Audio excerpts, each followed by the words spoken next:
Good afternoon, everyone. I want to welcome you to this special event. On behalf of Sue Bramstedt and all of the Bramstedt family, I want to thank you for coming to this celebration of life for Al Bramstedt Jr. We will have speakers who will share their memories of Al, both personal and professional. Let's first see a great video compilation of Al's life in Channel 2, specifically put together by Eric Soul. So please watch.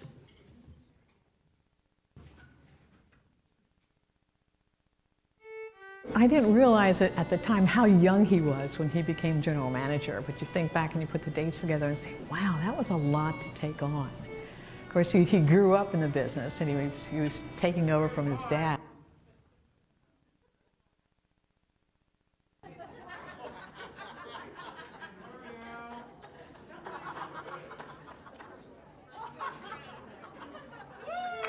I didn't realize it at the time how young he was when he became general manager, but you think back and you put the dates together and say, wow, that was a lot to take on.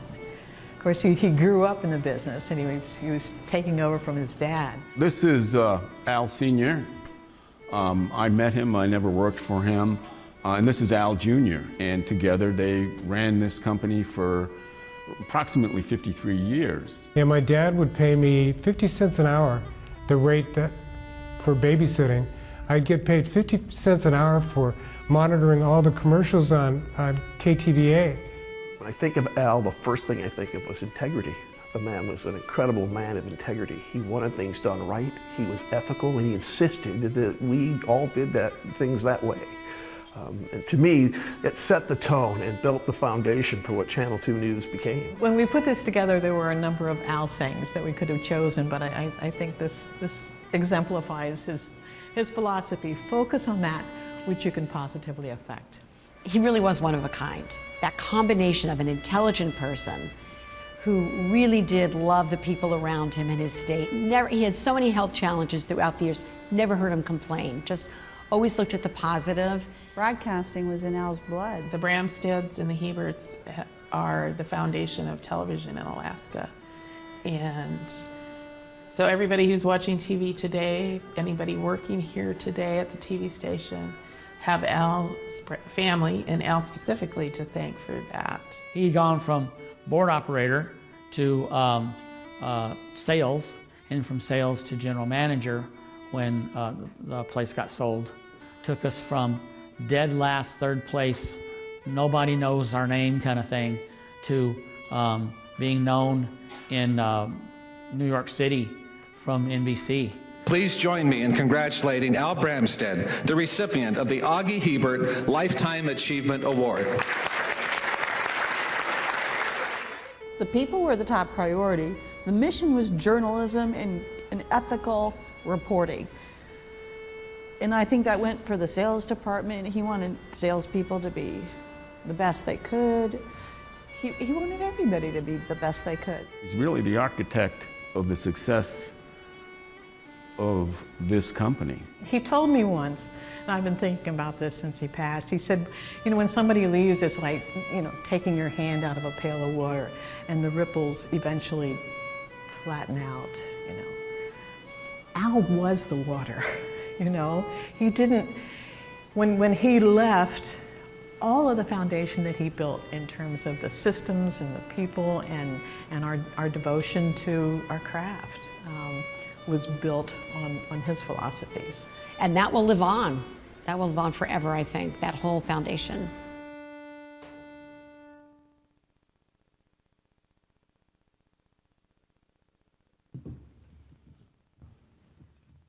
Thank you, Eric, and everybody who participated in that for putting that together, because it's so beautiful and it does encapsulate how we all admired Al. As I mentioned, we're going to have some speakers, but first, in all of the roles that Al fulfilled, that of son, brother, husband, grandfather, uncle, friend, general manager, as well as businessman, Perhaps none was so important as the role of father. So please welcome Kelsey Moore, Al's daughter. She will be our first speaker tonight.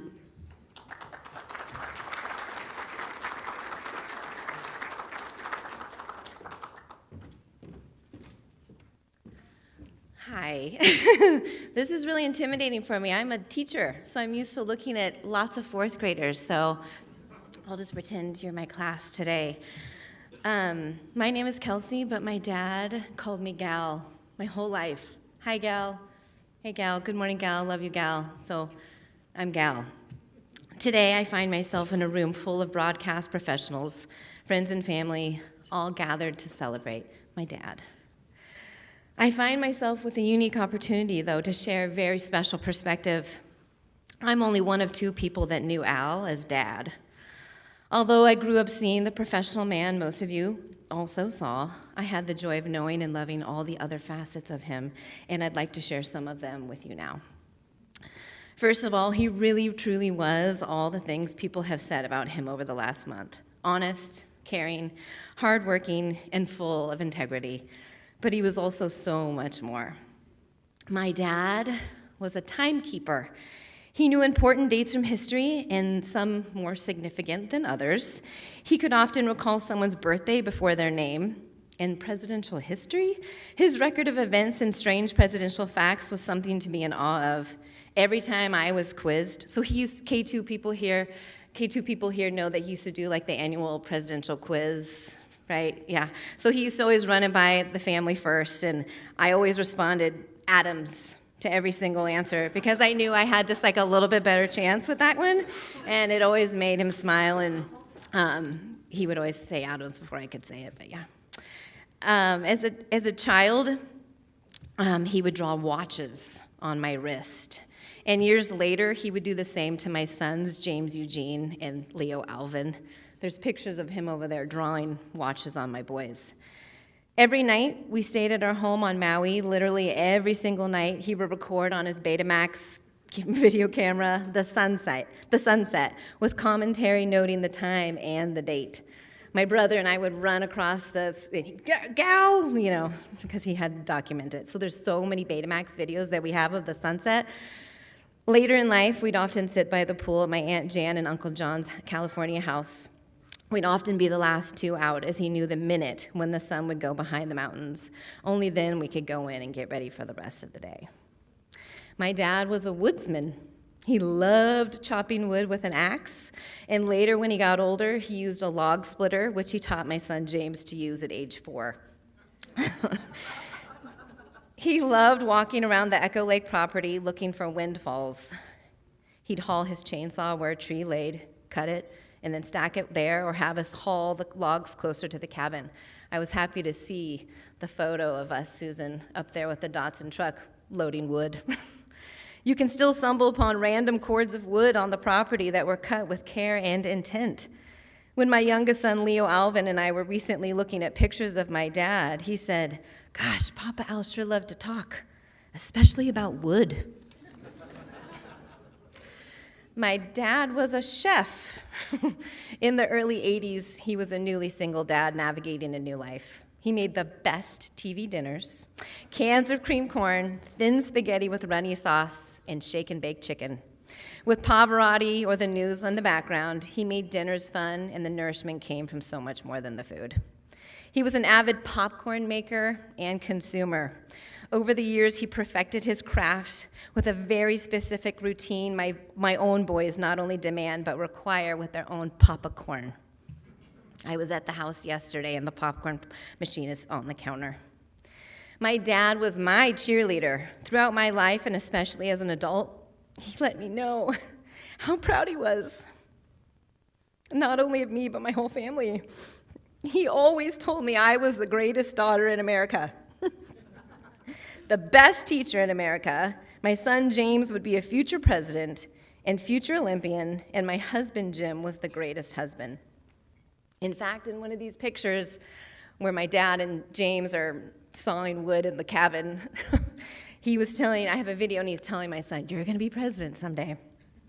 He said these words of affirmation with conviction in heart. He truly believed them and ended each conversation with reminders full of love.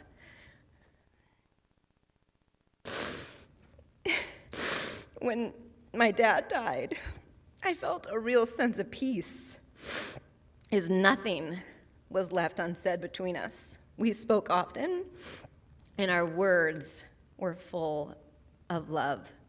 His love and admiration was something I never doubted in truth or hyperbole. My dad was a peacekeeper. He was always calm. I can't remember him ever raising his voice at me. My punishment was always, "Gal, I'm disappointed." Constantly and consistently, he was there to give me advice or just to listen. That quote, "Focus on that which you can positively affect," is something I've heard my whole life. With each reminder of that quote came no judgment, which made him so approachable and comforting. I could tell him anything and everything. My husband said one of the things he loves most about Dad is how comfortable he always made him feel. Visiting with him was always so easy. My dad was a spiritual dad. He experienced unexplainable things as a young child and also as an adult. Predictions and premonitions, Super Bowls, tragic events, and births. Whether you believed in it or not, I'd occasionally get phone calls to drive especially safe or to stay off the road as he had an overwhelming bad feeling, and I always heeded his requests. My dad was a champion cheater. A year ago, he told me he had a premonition like one he'd never had, one that showed him nearing the end of his life. When he shared this with me, I shared in his sorrow, but continued to watch him do absolutely everything in his power to live his life with a huge focus on quality of life. He worked so hard to save that leg and many other limbs and organs that tempted fate over the years. When he was most recently hospitalized, it started off so similar to the countless other times. I'd receive a call from Susan or one of my aunts explaining what the new circumstance was. One time he was found by neighbors in a snowbank while walking his beloved huskies. Another time he was discovered immobile on the lake property.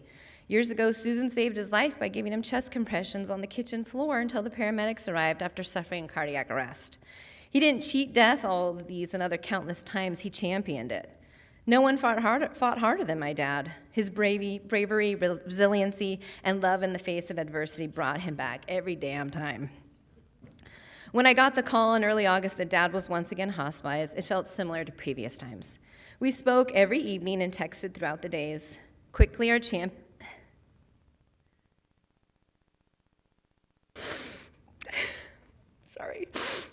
champion knew his body was tired and ready for peace.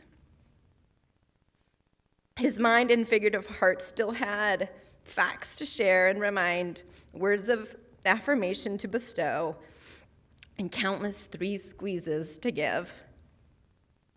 But he left this world knowing he did his best. No doubt, we are all better people for knowing him. It's no surprise that the greatest daughter in America had the greatest father to grace this world. Lastly, I'd like to share a poem that my aunt shared with me after he passed away, and it's called "Gone From My Sight" by Henry Van Dyke, and it's given me a lot of comfort, and I feel that he would absolutely love this poem if he didn't know about it. I'm standing upon the seashore, a ship at my side spreads her white sails to the moving breeze and starts for the blue ocean. She is an object of beauty and strength. I stand and watch her until at length she hangs like a speck of white cloud just where the sea and sky come to mingle with each other. Then someone at my side says, "There, she is gone." Gone where? Gone from my sight, that is all. She is just as large in mass, tall and spar, as she was when she left my side. And she is just as able to bear her load of living freight to her destined port. Her diminished size is in me, not in her. And just at that moment, someone says, "There, she is gone." There are other eyes watching her coming, and other voices ready to take up the glad shout, "Here she comes." Thank you.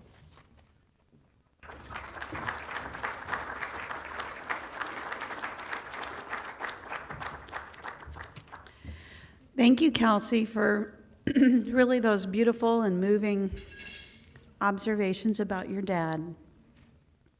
Our next speaker is Jim Tatham, and this would be Al's. Oh, I'm sorry. I did not bring my glasses, Mr. Tatham. Sorry about that. This is Al's brother-in-law and his motorcycle riding buddy. So, thank you.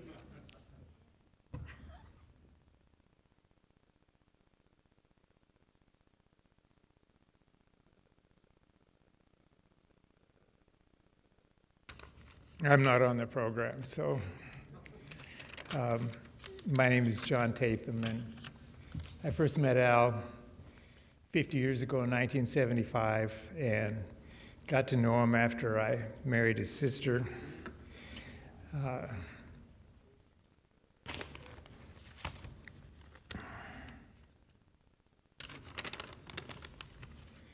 Al and I quickly became friends because we shared a lot of similar interests, old motorcycles and old cars and crusty, rusty things. And I always enjoyed going to family get-togethers because I knew that at some point Al and I would get off in a corner somewhere and we would talk about things we couldn't talk about at the dinner table, torque values and fuel mixtures and carburetors and things of that nature. Over the years, we spent a lot of time together doing projects and running snow machines and outboard motors, and we did a lot of motorcycle trips together. And you learn a lot about somebody when you travel with them, particularly under the conditions that we traveled a lot. Soaked in rain, soaked in sweat, hot, cold, didn't know where we were going to spend our evening. It was very illuminating. Al soon became my favorite riding partner because Al never complained. He was always game for whatever was going to happen, and he always had a good attitude, and I really admired that. Along the way with Al, I learned about his struggles with diabetes, and it wasn't good. The constant pricking your finger for blood, medications every day, you're too high and you feel crappy, your sugar is too low, you feel crappy, all the doctor appointments, the restricted diet, everything. And I said to Al one time, I said, geez, Al, you really got dealt a bad hand there with your illness. And he says, no. He says, actually, I'm lucky. I see myself as lucky because when I was first diagnosed, the doctor said I wouldn't see 50 years old. And I saw 50, and I saw 60, and I'm headed towards 70. So I'm a lucky guy. And I really admired that attitude. It made a big impression on me. We were talking about Al the other day, and I said, you know, I've known Al for 50 years, and we've done a lot of things together, and never had a cross word with Al, never got in an argument with Al. And everybody else, the family was there, and everybody kind of, yeah, you know, that's true. And then somebody said, except for one thing. And then I heard this story, and it happened a long time ago when the young family was in the brand new subdivision of Turnagain, and the ice cream guy used to come by every day, and he would always stop at the Bramstedts because Al's sister, Jan, my future wife, would pay for her ice creams with Buffalo nickels and Mercury dimes. And she got them out of Al's coin collection. And Al didn't, it took him a while to figure it out, but when he did, Al actually lost it. And so there is one time on record that Al lost his temper.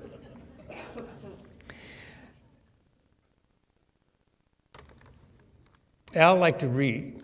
It wasn't much for fiction. He liked history. And as Kelsey said, he liked the presidents.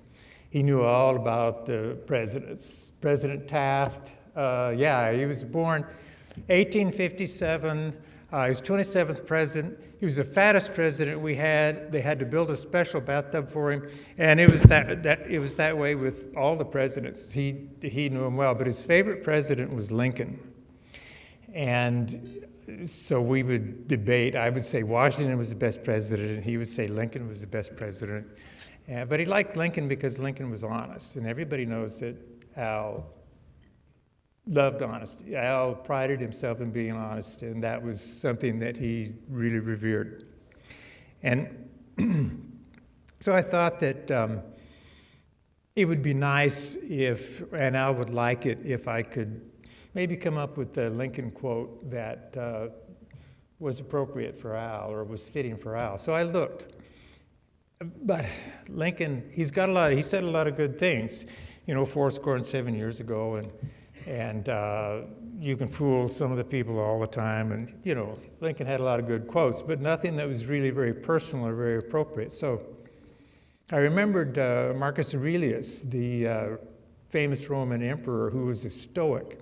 So I looked him up, and I found something that I thought was appropriate.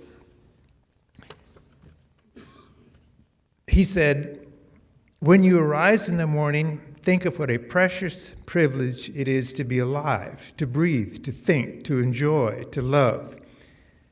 Take full account of what excellencies you possess, and in gratitude remember how you would crave them if you had them not." And for me, that summed up Al's attitude. I think that Al was a Stoic at heart, and I think that's one of the reasons that we loved him like we do. Thanks.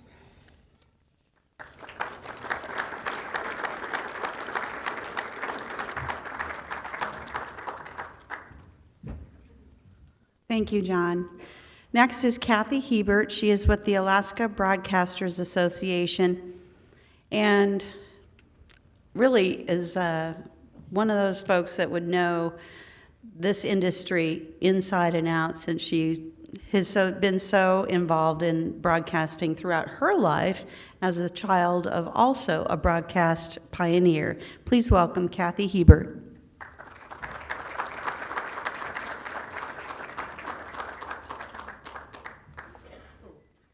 Thank you, Jackie. How do you follow family? Good heavens.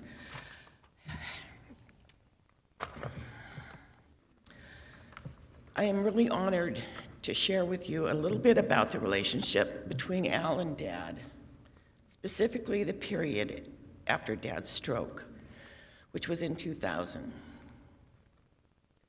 It was Al, through his friendship and encouragement, who helped show Dad he was still needed and relevant after his stroke. Before Dad's stroke, throughout his broadcast career, he and Al may have been competitors, but they were steadfast friends, to the point where Dad had asked Al to deliver the eulogy at his funeral. Well, that kind of went sideways. The words were Al's. The reader was someone else. Thinking back in those 7 years, Dad could have, and even probably before, Dad could have considered Al the son he never had. Poor Dad got stuck with 4 girls. So Dad could have considered Al the son he never had. He never articulated that. But he could have, and that would have been okay by me, because I loved Al too. And throughout the years before, pre-stroke, post-stroke, Al and Dad together, they were both very consistent in believing that serving the community is the most important part of being a broadcaster. One of my favorite stories, and you will have seen it on the slideshow, was Al had bought Dad's old glass-drawn boat, fixed it up, refurbished it, got it ready for a good boat ride, took us up to Nancy Lake, took Dad for a boat ride. One of the challenges, of course, was getting Dad in and out of the boat just because of his less than 100% condition, but it was, and something else went sideways that day too. But it was fun, and it got Dad back out on the water, which he loved. It was Al, along with Mel and Charlie Sather, who Dad took to Washington, D.C. in the early 2000s to plead the case to the FCC to approve Mirror Lake Middle School's low-power FM application. And Dad was in seventh heaven when we all went to the Radio Museum in Bowie, Maryland. I think Al turned into another little kid, just marveling at all the radio equipment. And if you'll indulge me this last comment, what Al brought to me personally, and I am very grateful for, is Sue.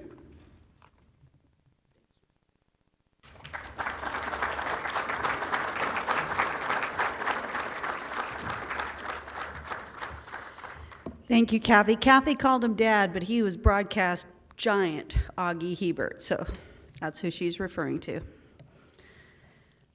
I'm the next speaker. And I didn't have a long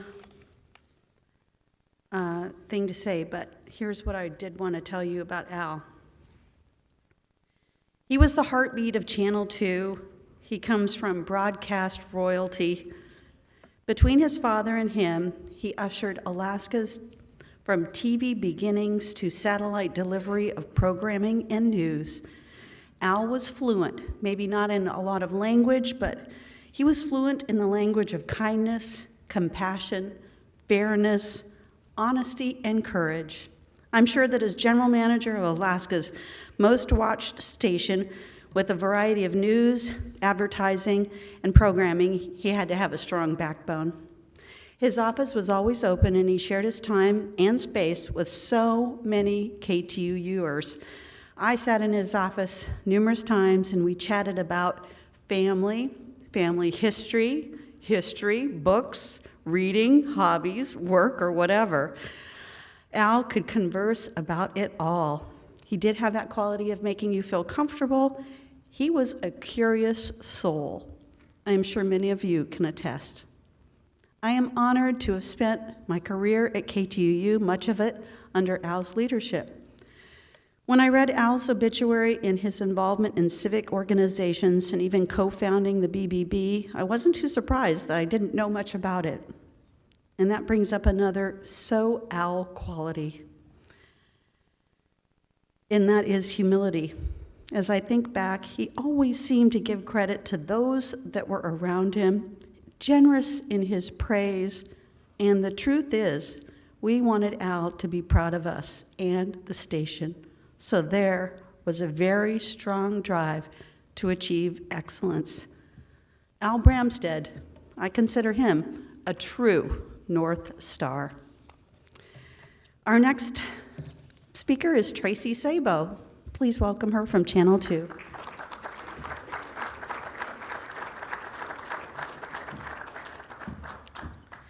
Well, I may seem like an odd speaker because I didn't work with or for Al, but I certainly got to know Al thanks to many occasions that he continued to attend to support Channel 2 since his retirement. And so that is my true regret that I didn't get to spend more time with Al. But that doesn't mean that I wasn't impacted by Al. Similarly to everyone on the Alaska's News Source staff and anyone who currently works for KTUU or KYES or many of the other stations that we now put under one umbrella. You know, if you've been a longtime viewer of KTUU, you will have seen a lot of new faces. It's true, the industry turns over more and more now, more than it's ever done before. But the foundation upon which all of us work was built thanks to the Bramstedts. And not a day goes by in our newsroom where Al's name isn't mentioned.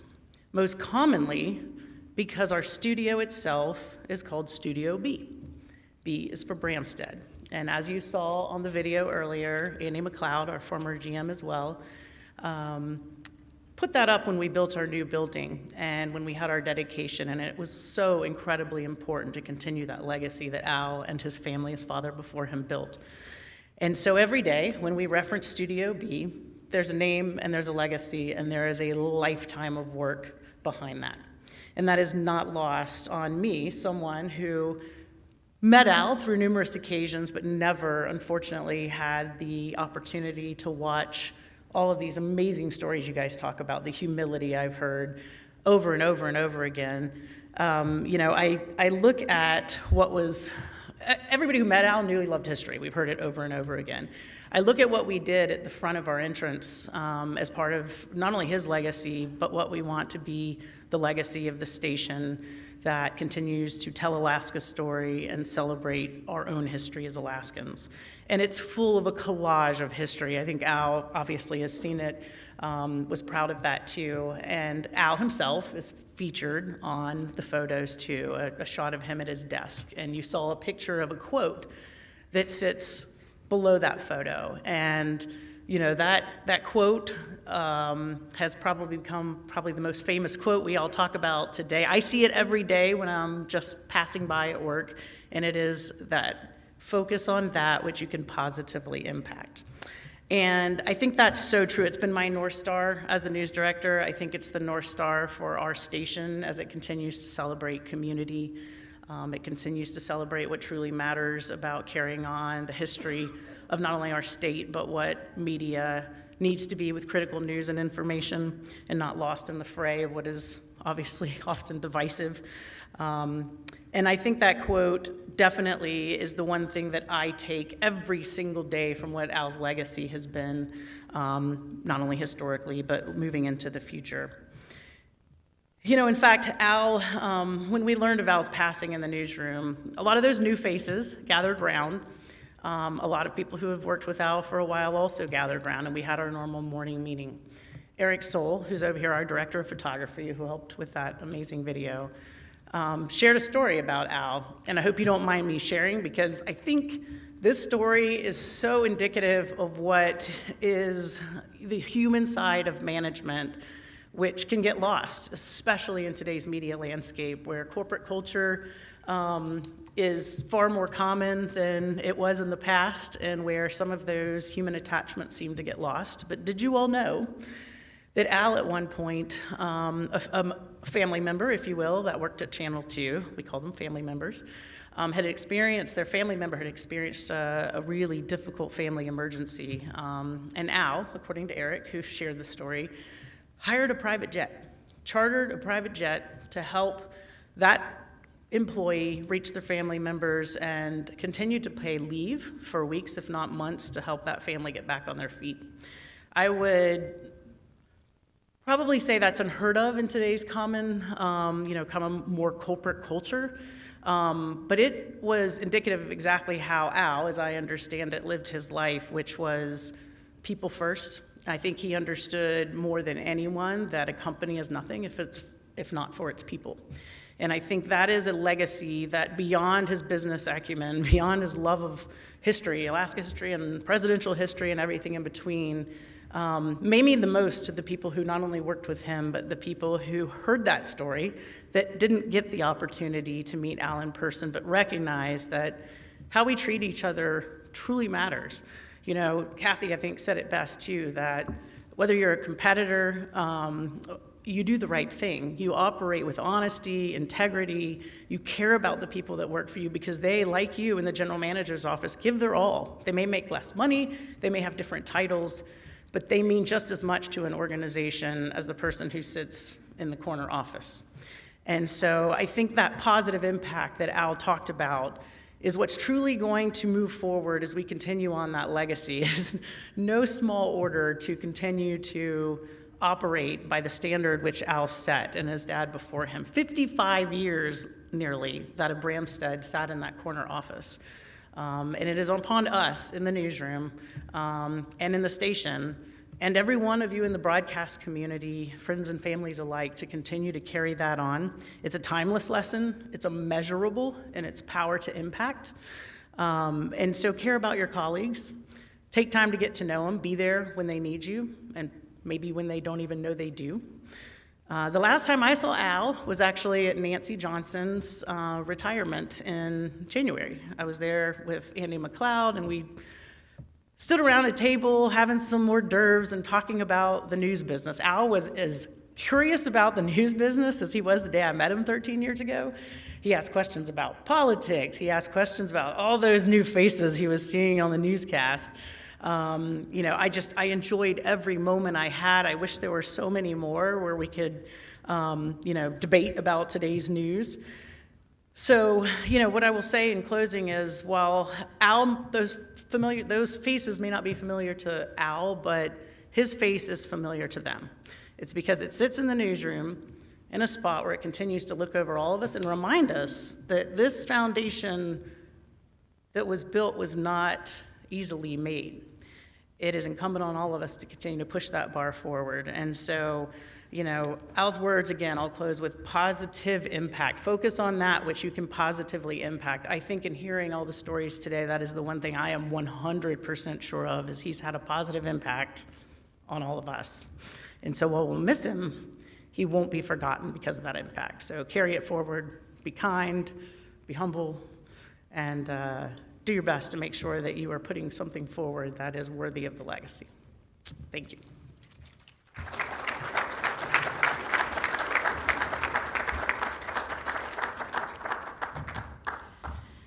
Our next speaker, also from the Alaska Broadcasters Association, a longtime boss in radio, in the radio world.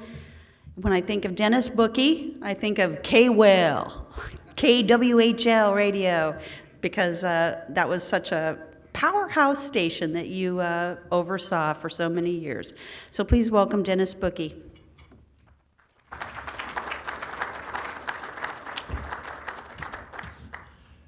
So Al was born into a broadcast family, so it certainly is no surprise that his life's career path went that way. But Al wasn't just the kid who threaded up the religious programming at Kenai Radio on Sunday nights, or the camera operator, or the general manager of the state's most successful station. He was also an industry guy.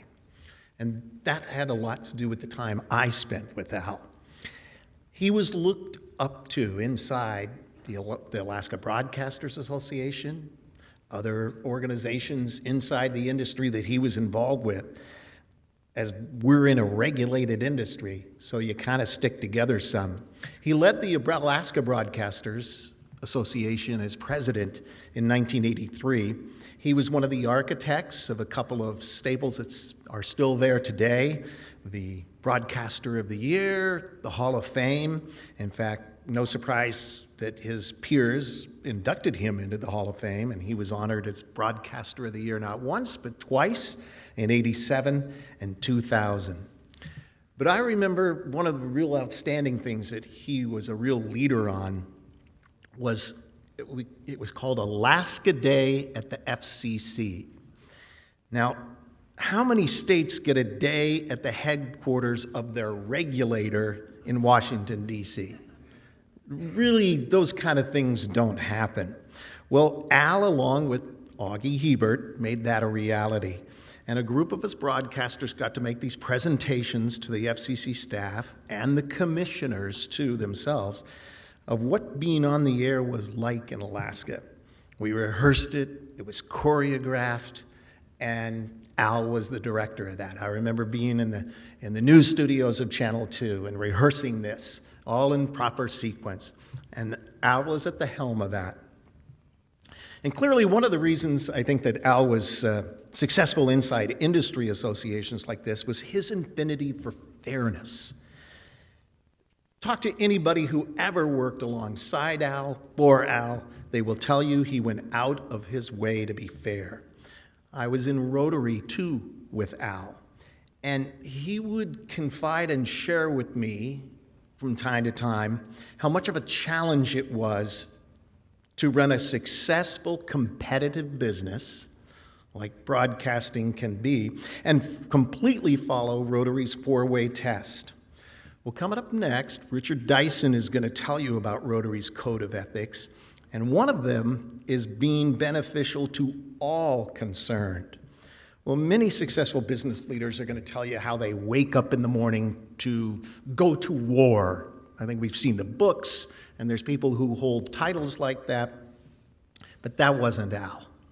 People followed him because he could lead by always doing the right thing.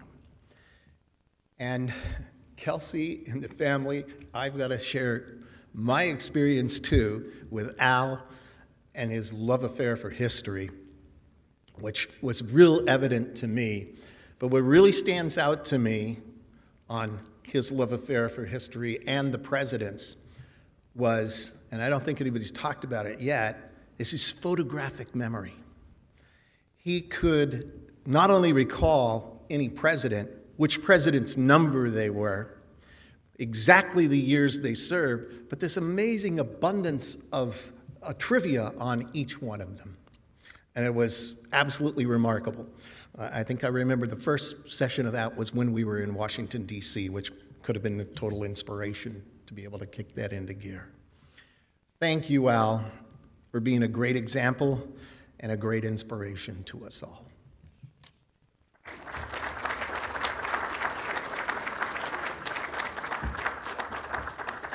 I'm just picturing Al telling the FCC board when you started, who started the FCC, and all the important dates in that organization. That'd be great. Our final speaker, Richard Dyson from Anchorage East Rotary.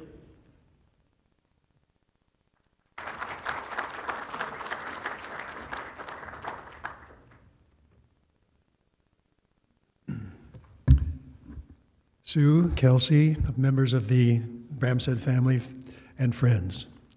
It's such an honor for me to speak today. Sue asked me to speak about Al's involvement in Rotary.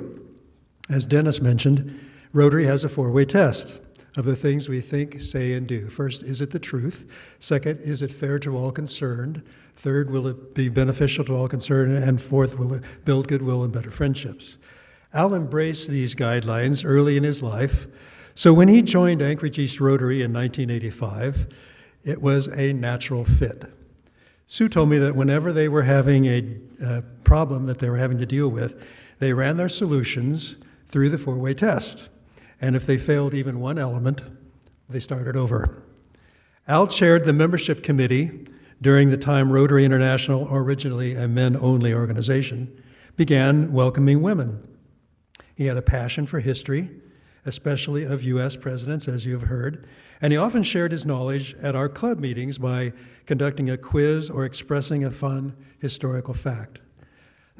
Al worked diligently and was recognized for his leadership so often that he was elected club president for the 1993-94 Rotary year. In 1996, when an incoming president was unable to serve, Al volunteered for a partial term. Such was his dedication. Pericles, in his funeral oration, said, what you leave behind is not what is engraved in stone monuments, but what is woven into the lives of others. Al had a quiet way of inspiring people, and he wove into our lives a sense of ethics, justice, and integrity. Many of Al's friends in Rotary have said that he had a sense of fairness and dependability. In 1990, our club experienced a crisis. We had to decide whether to expel a member whose ethics were found to be wanting. Our goals were to treat this member fairly.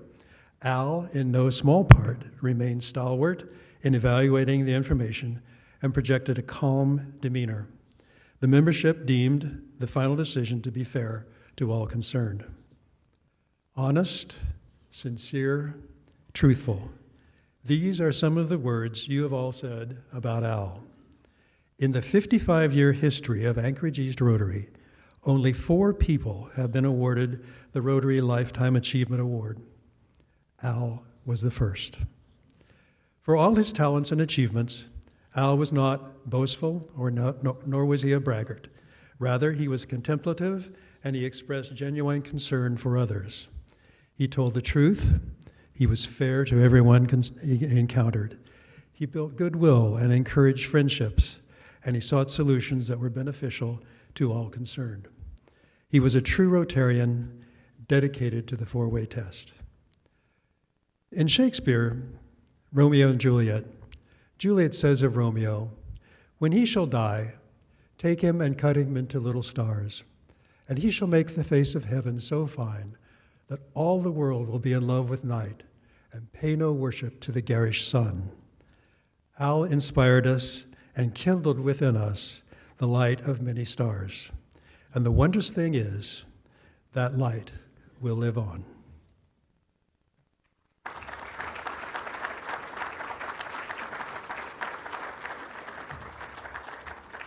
Thank you, Richard, for the beautiful tribute.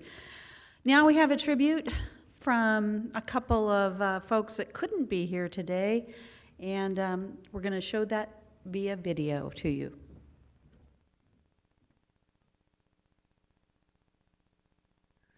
Good afternoon. I'm sorry Donna and I can't be there in person at this celebration of Al's life. I know we've all been grieving a lot, and I'm hopeful today there's been a lot of laughter, because that's what Al would want. By the way, Al would ask us if we knew that 35 years ago today, FDR dedicated the Hoover Dam, though at the time it was called the Boulder Dam, and Al wouldn't have had to look it up like I did. I met Al in 1985 when I came to work as a weekend anchor. Initially, to me, he was that big boss who worked in the office above our bomb shelter in the 4th Avenue Theater. In time, he became my direct supervisor, then a mentor, and eventually someone that I considered a close friend, someone I could talk to about things other than broadcasting and news, and know that he always had my best interests at heart.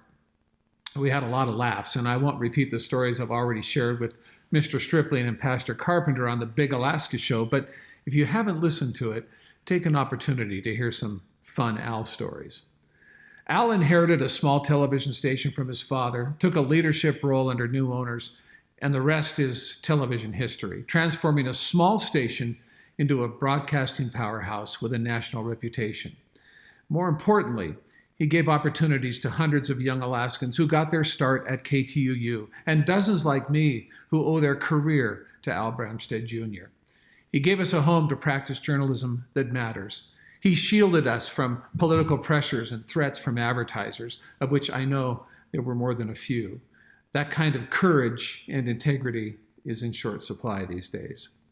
So a hug from Arizona to Sue, Kelsey, and Brian, and the entire Bramstedt family. Your husband, father, and brother lives on in each of you and all of us whose lives he made infinitely richer by our time spent with the most decent, humble, and kindest man that I've ever known.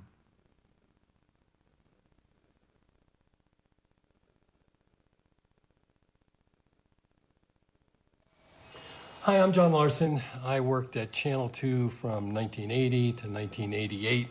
And I knew Al not so much as a social friend that we'd go out to eat or anything together, but he was my boss. And I can say after all the years later that I never had a better one.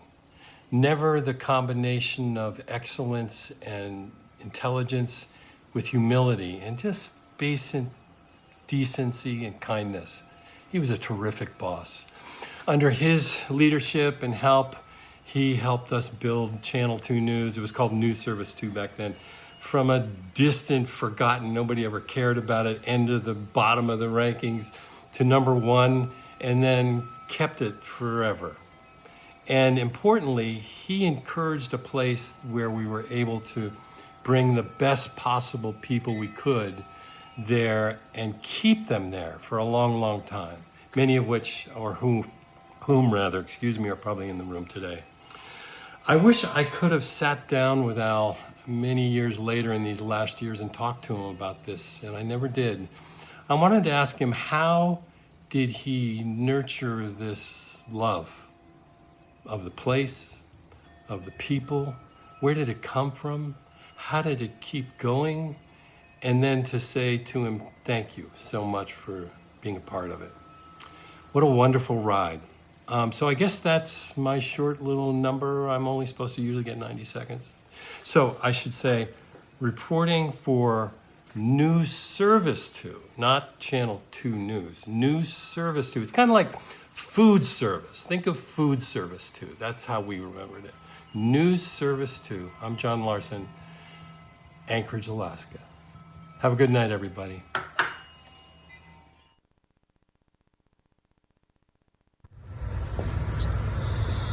Okay, so where do I start with all this?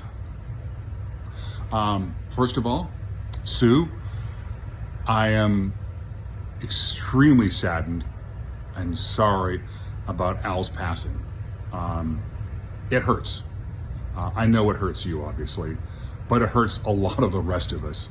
The word mentor may be overused, but in Al's case, I don't think so. Al was a mentor to me.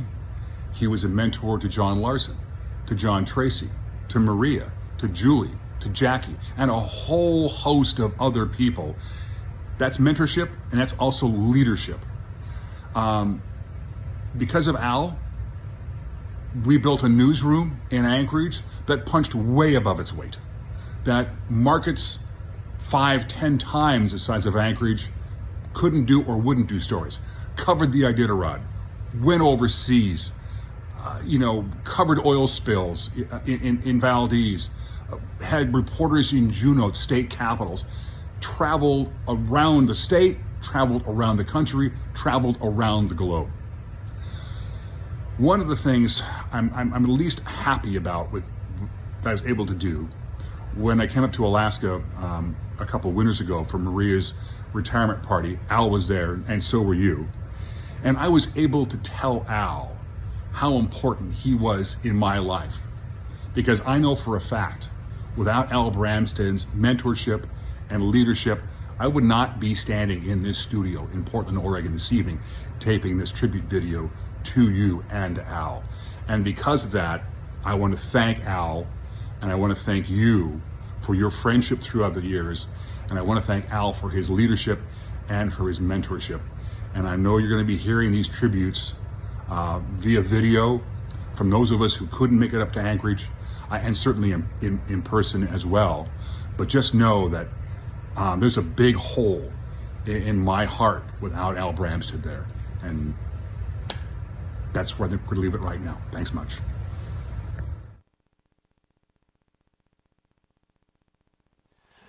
My name is Steve Stripling, and Al and I have known each other since we were classmates at West High School, and later on in broadcasting we interacted.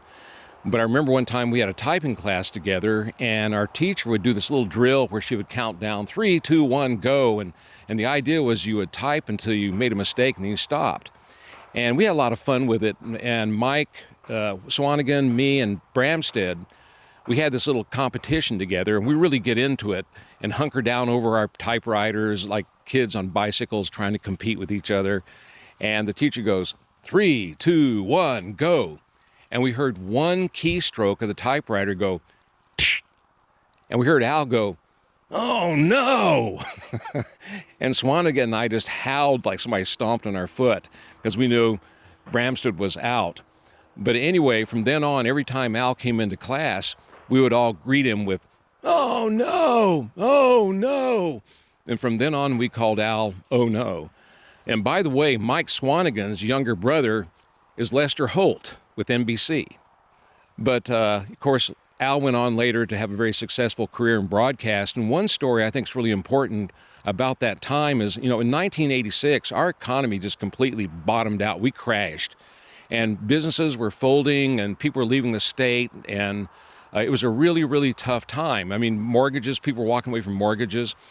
And at that time, I was working at a video production house, which was one of the best in the state. And the owners wanted to sell it. And so I reached out to Al to see if he might be interested in buying it, because then he'd have the best production in the state. So he came and did a little tour, and he came with his owners. And I remember there were two elderly women that reminded me of like the Golden Girls. And they took a look at it, and they ended up not buying it. And one of the reasons was we had 1-inch tape, and there was a new technology coming called Beta. But anyway, Al didn't buy that, but what he did do was he invested in his news department. And any other owner at that time was are you nuts, because it involved investing in equipment and personnel, hiring people, and really expensive. So it was a crazy time to do it, but that's what Al did. And he created a great news team. I mean, he had John Tracy, John Carpenter, Jackie Purcell, Maria Downey, had Julie Haskett, Tim Woolston, Robert Forget. And they're a fantastic team. They're nice, young, talented people. And not only did they do a really good job in the news, but they were involved in the community. And they got us involved in the community and made us really proud of our community at that time. But I think what's really important to remember about that time is that when Alaska was at its darkest time economically, Al invested in Alaska. And I had a front row seat to watch that. All right, thank you so much. In order, you saw John Tracy, John Larson. Both were news directors at Channel 2. John Larson, in fact, going on to Dateline. And then it was, oh my gosh, John Tracy, David Zaleski, oh my God, my mentor, David Zaleski. And then, of course, finally, Steve Stripling, who is here tonight, I believe. Steve? There he is back there. And now we have a chance for you. Do you have anything that you might want to add to these tributes? So I have a mic. We have a second mic. So if you want to say anything, I am here for you. I know it's a surprise. My name is Paul McGuire, and I met Al Bramstedt through Rotary. And one year I was the vice president, which means you're in charge of programming. When I came to Alaska, my older brother had taught me about Robert Service, and I fell in love with his poetry, and had actually learned a few of them. So I was vice president, and I got to call the shots for the program, and so one day this guy dressed up and showed up and recited a Robert Service poem. And that guy was me, and Al was the president at that time. It was February 9th of 1994. After the meeting was over, I was up and I was talking to Al again about this thing, and he said, you know, one of the ones that you should really look up is a one that I really like. It's called Dear Little Cabin. And I see in the back of the program that it is Dear Little Cabin. And I can't think of a better poem, a better representation. And it reminds me so much about Al and all of the great things that we already know about him. A lot of you will be very happy to know that this will conclude my remarks. Thank you, Paul. I have two microphones, so if anybody wants to say anything, we can lend you one of my two. But anyways, thank you so much for coming. Sue, do you want to say anything? No, but you have written comments too. I said them. Oh, I don't have those. Oh, wait, yes, I do. I'm so sorry. Yeah. I had a whole notebook here. Can you hand me that? And I have my glasses. Thank you, Tom.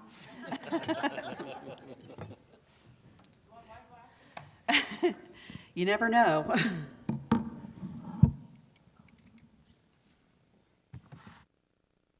Got so caught up in all those fun stories of Al.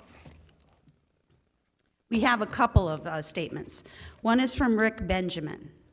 So, he was born and raised in Anchorage, and he served as pastor of Abbott Loop Church for 30 years. Rick says, I met Al Bramstedt in 2000 when I was appointed to the Anchorage Ethics Commission, and Al was the chairman. I always thought he was perfect for that role because he was such an example of personal and professional ethics. I learned a lot just from watching him. When his term ended, I became the chairman, and I often asked myself, what would Al do And how would he do it?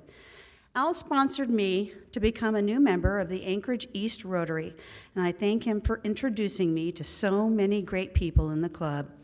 Al and I became pretty good friends, and I learned about his challenges with diabetes. I visited him many times in the hospital, and he always wanted me to pray for him. I have been proud to call Al Bramstedt my friend. Just knowing such a great guy was a blessing. I loved him a lot. I am sorry he's gone, and I will miss him. Thanks for asking me to share some thoughts today. God bless Susan and the family and all the many people who are grieving the loss of this amazing person today. And Sue, for some reason, I don't have Sandy's statement. But Sandy Moore and Jerry Moore were two people who were super instrumental in helping to drive Channel 2 to the point of success. Now, Sandy was kind of in an administration, and her husband, Jerry, probably built the sets a lot or fixed whatever was going wrong. So Sandy, I know she watched Al from a very young man just sail into her office one day because he was working for his dad. I do know that. And just how impressed she was with that young man that came into her office. And I think anybody who ever met Al at any point in his life was probably impressed with him. But Sandy and Jerry worked at Channel 2 for decades and were instrumental in helping to drive the success of Channel 2. And why? Because we all, in a sense, loved each other as family members, and Sandy was probably Al's right-hand woman for a long time until Sue got hired. And then Sue helped him out a lot. And but anyways, Sandy had some great things to say. If we find it before we, she's looking, but if we find it, is there anyone else that would like to make a comment about Al?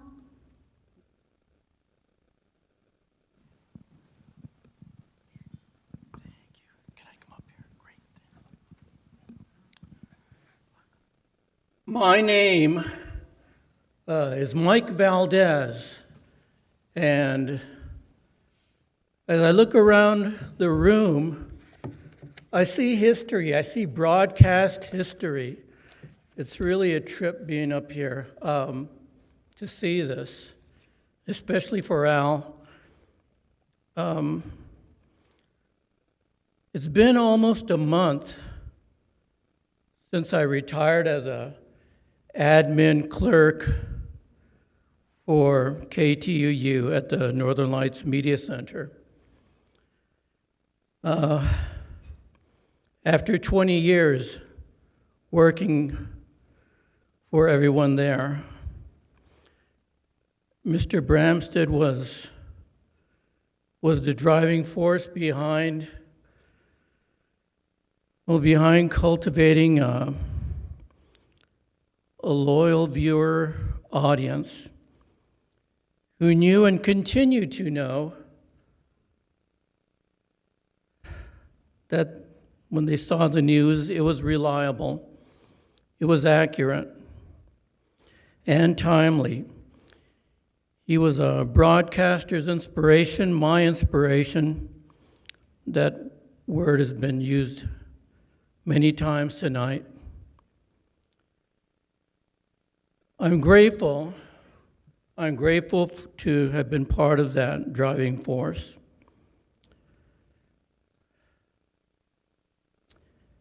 He was a great man, and I'll never forget him. And I don't think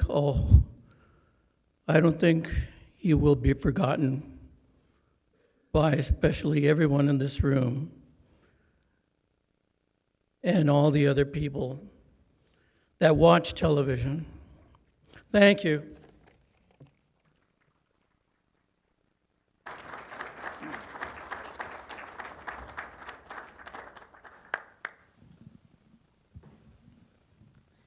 I printed things out twice, but did I print this one thing out? No. This is from Sandy Moore, and we want to make sure to get it in because Sandy was there all those years. On the wall in front of my computer desk, there is a large frame photo of Al and others seated at the brand new KTUU news desk in the basement studio of the 4th Avenue Theater.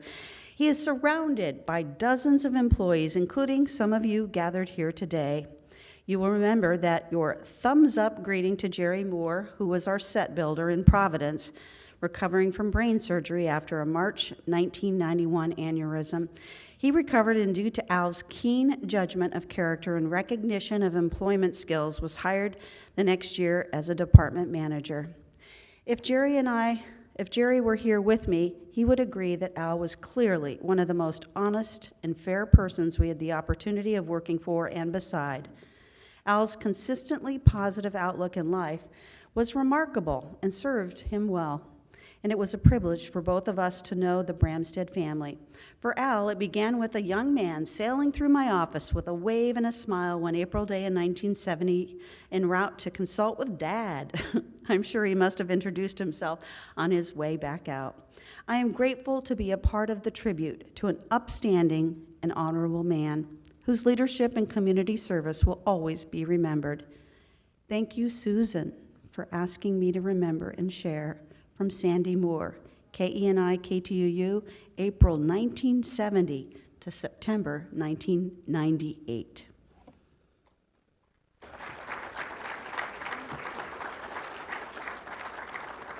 And if anyone is still not too shy, you can come and say a few words if you would like. You don't even have to come. Okay, we have someone in the back. David Landry, thank you so much. My name is David Landry, and I've known Al since 1961, before I knew anything. I was left with the Bramstedts, and my parents left for a couple months.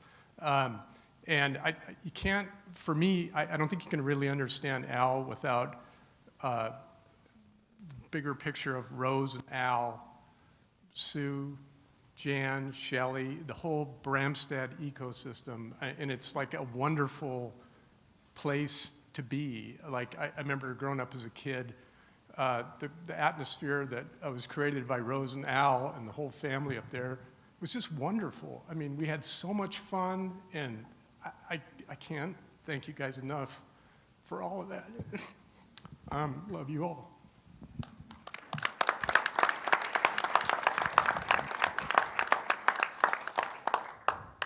Anyone else? All right.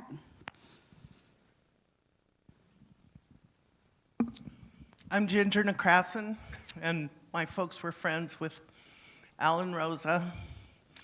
I remember Shelley and Alvin. We had so much fun up at Rocky Lake. Taco eating contests, riding snow machines. I learned to drive a stick shift with those guys. Stacy's little Simca. It was always a fun time. And my parents bought property on Echo Lake with the Bramstedts. And Al built on one end and I built on the other. So we were neighbors on Echo Lake.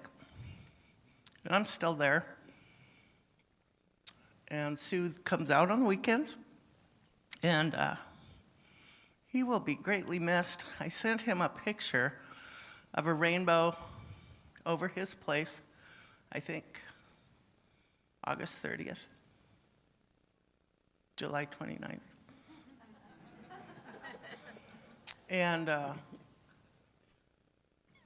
said, so where's the pot of gold? He said, good question. But he said, thanks for the beautiful picture, Ginger. And I'm glad I was able to send that to him and he was able to see it. I'm really going to miss him. Thank you, Ginger. Is there anyone else that would like to say anything? I can also tell you that in your program, they are encouraging you to leave your comments at lastingmemories.com. And another way to honor Al is make a donation to the American Diabetes Association. So those are two ways that you could do that as well. This has been a lovely evening. I guess it's kind of early evening. Do you have anything else, Sue? Thank you so much, everybody, for coming and sharing your memories and your love of Al Bramstedt with the Bramstedt family. Oh, I don't want you to leave. I just wanted to say we're going to probably wrap the microphone portion up, but we want you to stay and enjoy each other's company and just have a good fellowship and in honor and memory of Al. Thank you so much.